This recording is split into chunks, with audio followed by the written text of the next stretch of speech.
Alors, je tiens premièrement à remercier The Bankers Club de m'inviter à faire cette présentation qui tombe très bien au mois de mars, qui est le mois où on célèbre, en fait, on reconnaît les droits de la femme. Et je suis très honorée de faire partie du panel de la conférence aujourd'hui, justement pour vous parler un tout petit peu de mon expérience. Alors, la partie que je voudrais couvrir, je la voudrais plutôt interactive pour échanger avec les femmes. Mais déjà, mon constat aujourd'hui, j'ai essayé de compter le nombre de femmes dans la salle. Je ne sais pas si on a atteint l'équilibre. Je ne pense pas. Je pense que il y a encore pas mal d'efforts à faire à ce niveau-là pour que les femmes également s'intéressent à des sujets qui sont des sujets qui les concernent directement.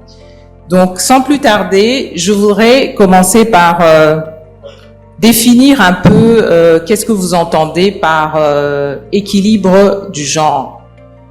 Le sujet aujourd'hui, le thème que moi je vais aborder s'intitule « L'équilibre du genre comme une nécessité, un prérequis pour l'amélioration de la gouvernance en RDC ». Alors, je voudrais avoir l'avis de l'audience par rapport à ce sujet. Qu'est-ce que vous entendez par équilibre du genre? Surtout les femmes, j'aimerais bien que vous puissiez participer à la définition déjà du sujet pour voir un peu comment est-ce qu'on va aborder le reste. Est-ce qu'il y a une dame courageuse qui peut parler de ce qu'elle comprend de l'équilibre du genre?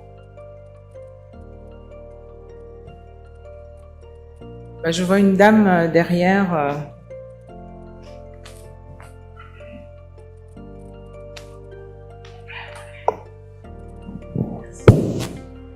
Moi, je le comprends comme autant d'hommes que de femmes dans les prises de décision, si on prend la question dans le contexte de la gouvernance.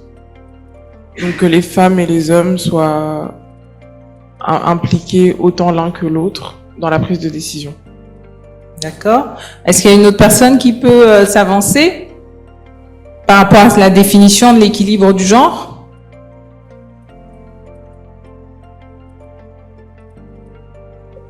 Bon. Je pense qu'il y a un monsieur qui veut peut-être s'avancer. Moi, je définirais ça plutôt, je vois ça plutôt en termes de la voix de la femme doit être prise en compte au même niveau que la voix de l'homme au niveau de la gouvernance.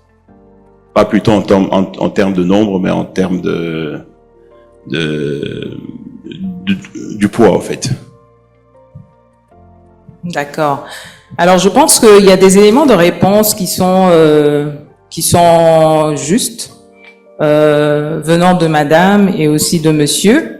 Je vais simplement définir l'équilibre du genre comme étant la représentation équitable des hommes et des femmes à tous les niveaux d'une organisation.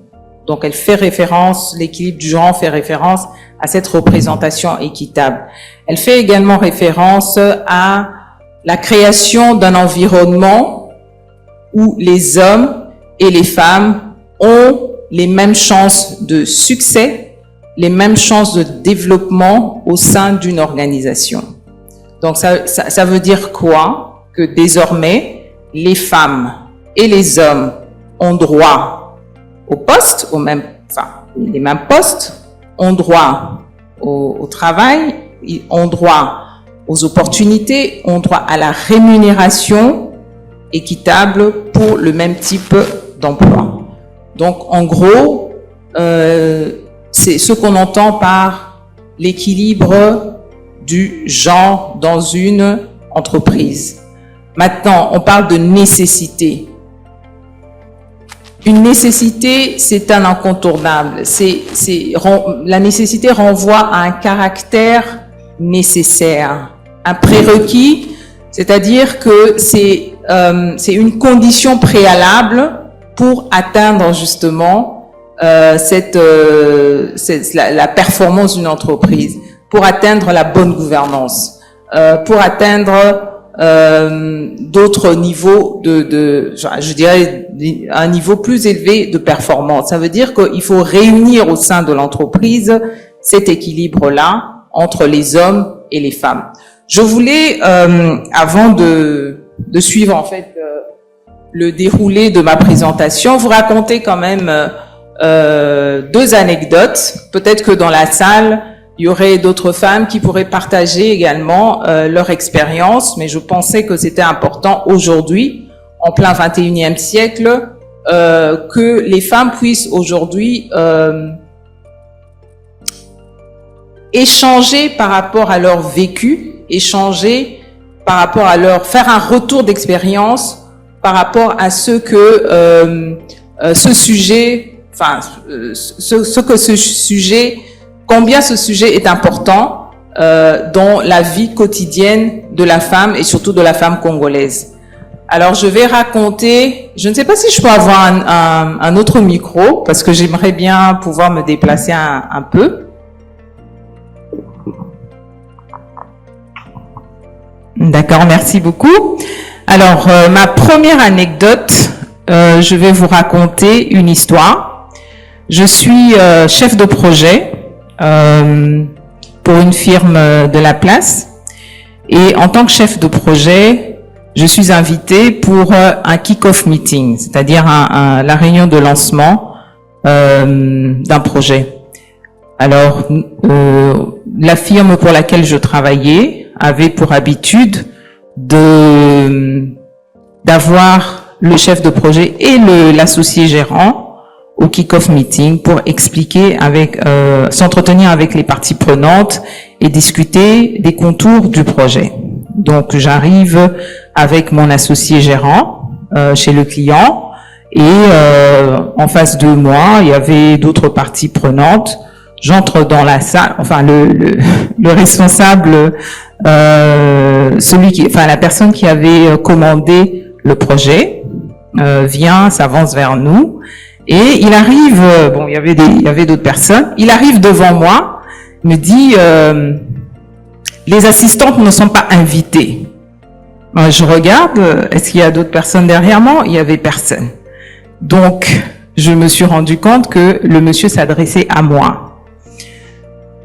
C'est un choc que j'ai eu, mais j'ai décidé de continuer la réunion. Nous sommes entrés dans la salle et à la présentation de l'équipe de ma firme, l'associé gérant me présente comme étant le chef de projet, la personne qui a conçu le projet et la personne qui a analysé le budget, qui a mis en place l'équipe et qui va en fait parler de la ventilation du budget.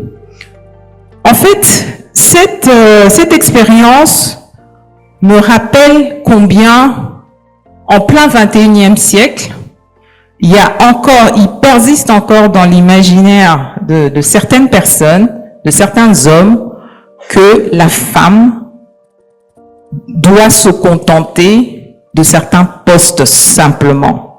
Ça veut dire que ce monsieur ne voyait pas en moi une personne qui pouvait diriger, qui pouvait gérer ce projet-là, simplement parce que j'étais une femme. Il n'y a rien dans ma façon d'être qui pouvait lui mettre dans la tête que j'étais une simple assistante.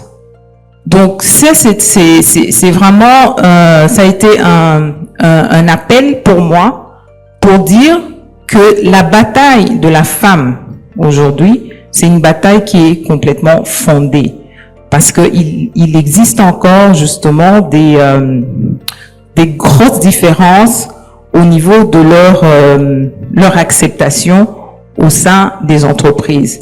Je pense que Madame Takassi Edwige, qui nous a fait part des statistiques, je pense que les statistiques sont claires, en disent très long, par rapport à la place de la femme encore aujourd'hui en République démocratique du Congo. Comment est-ce qu'elle est perçue et quelles sont les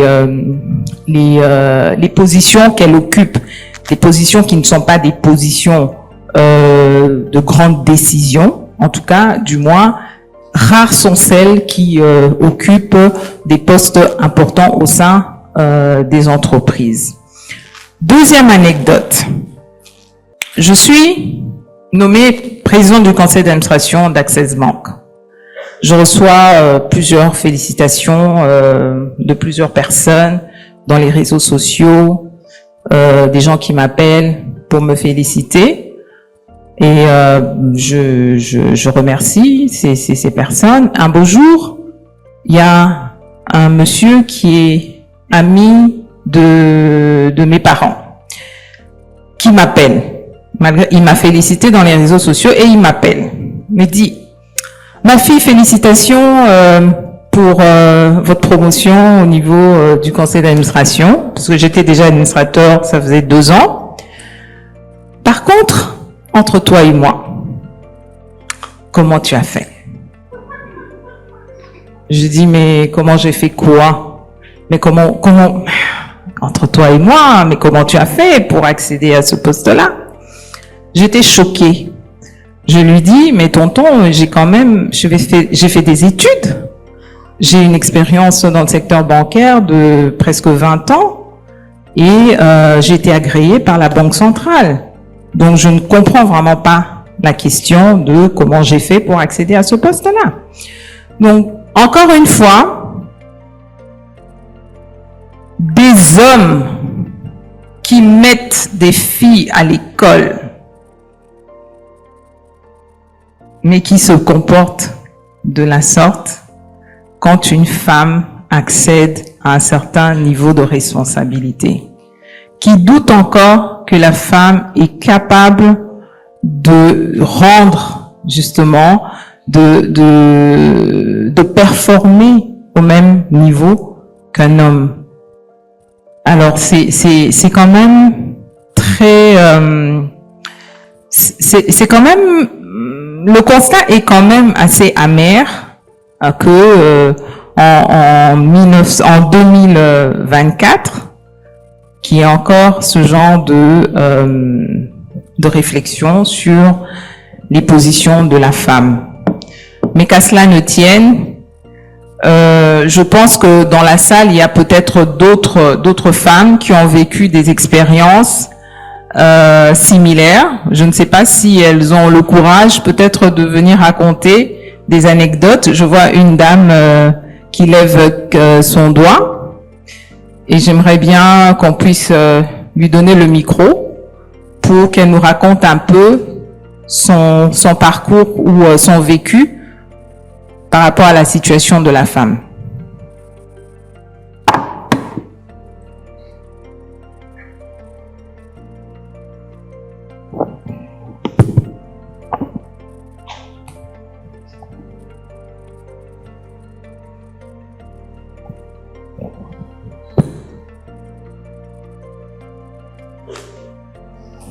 Bonjour.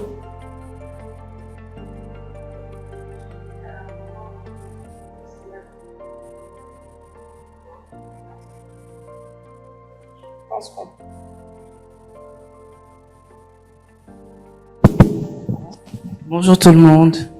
J'ai été à un moment, il n'y a pas très longtemps, PCA pour 6 ans.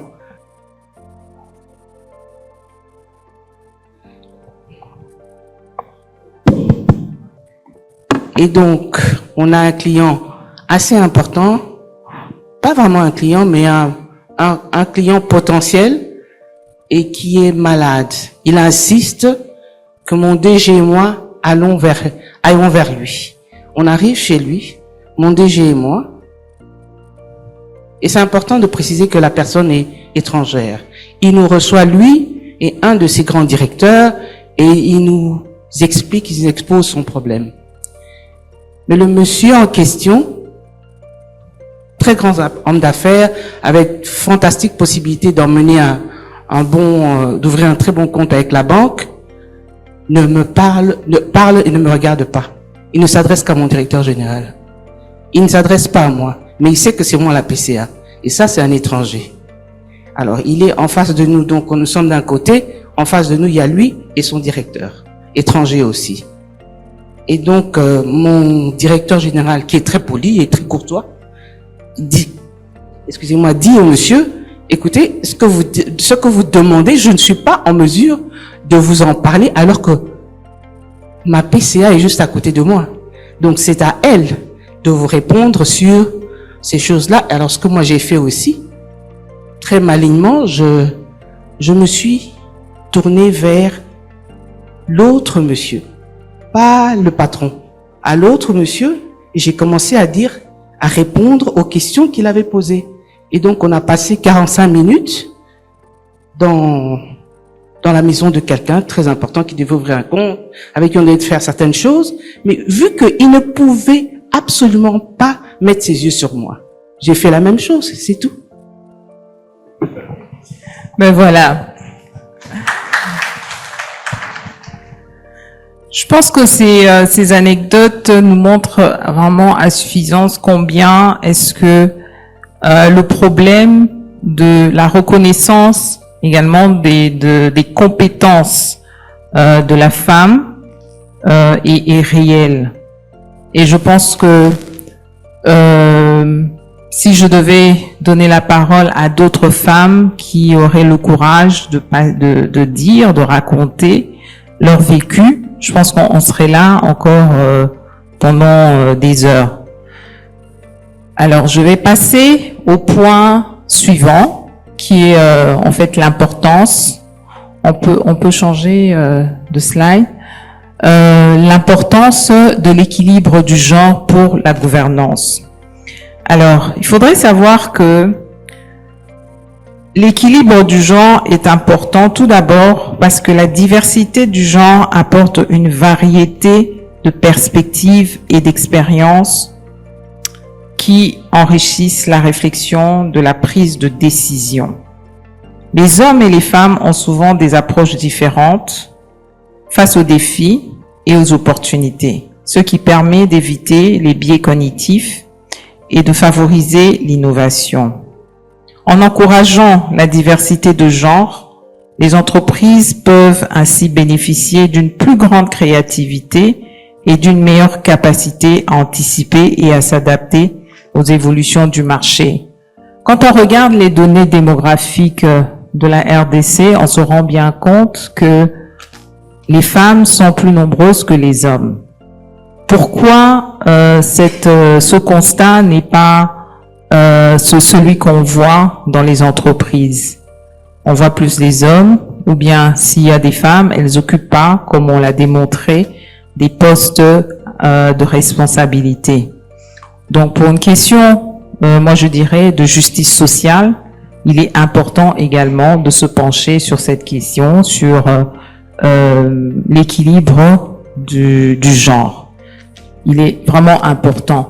Aussi, j'ai plusieurs fois dans les entreprises, j'ai constaté que effectivement, quand on est face à un problème, il y a les femmes, les rares femmes qui peuvent être membres dans les comités, dans les décisions de l'entreprise. Les rares femmes ont des approches qui sont complètement différentes. Le schéma de réflexion d'une femme n'est pas celui d'un homme. Donc, quand on veut avoir des perspectives, il est important d'associer les femmes également pour avoir une diversité, et prendre des décisions qui sont des bonnes décisions plutôt que d'avoir juste l'avis des hommes. Parce que le schéma de réflexion est complètement différent quand il s'agit des femmes que quand il s'agit des hommes. Je vais passer au contexte de la République démocratique du Congo en matière de gouvernance. Je ne vais pas m'attarder sur ce point parce que Madame Takassi, Madame Edwige a déjà a déjà présenté en fait la situation des femmes en RDC. Mais l'importance de l'équilibre, du genre est d'autant plus réelle parce que ça permet d'avoir un impact positif au niveau de la diversité sur la performance et la prise de décision. Donc, comme je viens de le mentionner, les femmes et les hommes ont des approches différentes. Donc, quand on veut avoir une diversité au niveau des avis, au niveau des décisions, il est important d'associer également les femmes. Il y a aussi la réduction des biais et des stéréotypes dans le processus de gouvernance. Alors, il n'est pas rare de constater en RDC que certaines femmes ne peuvent pas accéder à certains postes simplement parce que quand elles se présentent, le recruteur les voit comme des potentielles clientes pour la maternité et donc du temps qui serait pris de l'entreprise, des potentielles clientes pour s'occuper du foyer sans vraiment penser que la femme peut apporter également une contribution dans les décisions de l'entreprise. Elle est écartée avant même qu'elle puisse pouvoir donner son avis. Elle est déjà écartée parce que elle n'a pas les mêmes chances d'être recrutée à certains postes parce qu'on craint qu'elle peut prendre du temps off pour s'occuper des enfants, pour s'occuper de son foyer. Pourtant, il est recommandé justement, même dans la législation du travail, qu'il faudrait une balance entre la vie personnelle et la vie professionnelle. Ça, c'est une recommandation, mais qui n'est pas forcément suivie parce que on préfère embaucher des hommes qui peuvent passer des heures dans une société, dans une entreprise, plutôt que des femmes qui vont revendiquer le temps pour s'occuper des enfants, le temps pour les accouchements, le temps pour XY choses. Et ça, c'est quand même bien triste. L'amélioration de l'image de l'entreprise et de sa légitimité. Je pense qu'en ayant un mixte d'hommes et de femmes dans une entreprise, il devient clair que on a plus de perspectives, on a plus de diversité et il y a des clients qui veulent faire affaire avec un certain type de personnes. Je pense que il y a des clients qui ont déjà exigé d'avoir des gestionnaires qui sont des dames.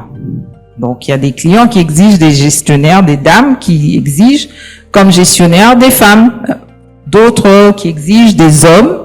Et donc, il est important d'avoir quand même un mélange, un équilibre entre les genres pour permettre justement le développement et l'épanouissement de l'entreprise. Est-ce qu'on peut changer de slide? Bon, la situation actuelle en République démocratique du Congo, vous l'avez certainement vu avec la présentation de Madame Edwige. Et aujourd'hui, je voudrais parler des exemples concrets de bonnes pratiques en RDC. L'exemple concret, moi, de bonnes pratiques en RDC qui me revient, c'est l'exemple de la Banque centrale. La Banque centrale, en obligeant les établissements de crédit à inclure dans leurs organes exécutifs et délibérants les femmes, ont montré l'exemple pour la promotion de la femme au sein des institutions, des établissements de crédit. Je pense que ça, c'est une initiative qu'il faudrait applaudir. Et si les autres entreprises, les autres sociétés pouvaient également suivre ce modèle-là, je pense qu'on aurait un taux de femmes qui occuperaient des fonctions stratégiques au sein des sociétés, un taux plus élevé. Et je voudrais également parler ici de la banque pour laquelle je suis président du conseil d'administration. On a montré tout à l'heure les statistiques et j'aimerais mentionner qu'au niveau du conseil d'administration chez Access Bank, on est à 50% de femmes et 50% d'hommes. Donc on a atteint l'équilibre. Je voudrais par contre rappeler qu'il y a encore des efforts qui doivent être faits parce qu'au niveau de la direction générale, nous avons encore du chemin pour y arriver, mais je pense que le temps que la Banque centrale accorde aux établissements de crédit va permettre à ce que les banques se préparent pour justement se conformer à ces exigences. Donc, en guise de conclusion, je vais simplement dire que pour la performance d'une société, à l'instar justement des données démographiques, il faudrait absolument que les sociétés réalisent que avoir l'équilibre du genre n'est pas en fait un point négatif, plus au contraire, c'est un atout. Parce qu'on a une diversité, on a des perspectives, plus de perspectives, et quand on a une diversité et plus de perspectives, on a une entreprise qui est beaucoup plus performante parce qu'elle tient compte des réalités des uns et des autres. Et pour moi, c'est aussi une question de justice sociale que d'avoir dans une entreprise des femmes tout comme des hommes.